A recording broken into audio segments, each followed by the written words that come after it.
Hello everyone, welcome to my another mini blog. সবাই কেমন আছো? আশা করছি সবাই খুব ভালো আছো, আর আমিও অনেক ভালো আছি। সেদিন ছিল বাসন্তী পুজোর অষ্টমী, আর চিনি, আমি আর ওর পাপা তিনজনে মিলে বেরিয়েছিলাম পুজো দেখতে। এটা ছিল আমাদের বাড়ি থেকে অনেকটা দূরে, বাট দুটো বিখ্যাত পুজো আমাদের মেদিনীপুরে ছিল। পূর্বচড়া, যেটা তোমরা অনেকেই জানো, অনেকে নাও জানতে পারো। যাই হোক, ওটাও খুব বিখ্যাত একটা বাসন্তী পুজো। আর এখানে একটা আমি নাম শুনিনি যদিও, এখানে গিয়েই দেখলাম আর কি। এটার জায়গাটার নাম ছিল দেউলি পোতা, ওরকম একটা কিছু। তো যাই হোক, এখানকার প্যান্ডেলটা তো ভীষণ ভালো ছিল। থিমটা রাজস্থানের ওই শীষমহলের থিমটা হয়েছিল, খুবই সুন্দর, একদম অপূর্ব। আর প্যান্ডেলটা যত ভালো ছিল, থিমটা, প্রতিমাটাও ভীষণই সুন্দর, একটা মিষ্টি প্রতিমা। আর আমরা বাড়ি থেকে বিকেলবেলা বেরোলেও মেলায় পৌঁছতে আমাদের প্রায় সন্ধে হয়ে গেছিলো, মানে একদম সন্ধে হওয়ার মুহূর্তে।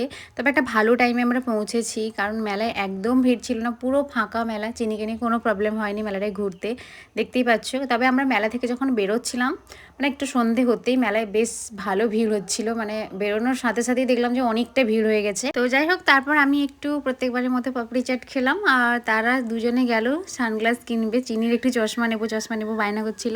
তো যাই হোক, ওরা দুজনে নিল। তারপর আমরা ওই মেলা থেকে বেরিয়ে আসি।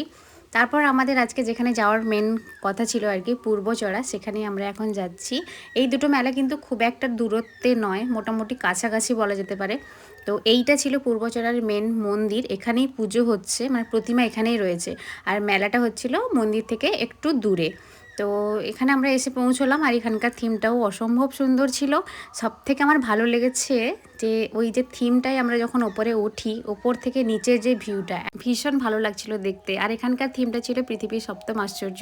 তো যাই হোক, পুরো মেলা কিন্তু আমরা ঘুরে দেখিনি একদমই, দুটো জায়গাতেই শুধুমাত্র থিমগুলো দেখেছি আর টুকটাক একটুখানি ঘুরেছি। পুরো মেলা ঘুরে কোথাও দেখিনি।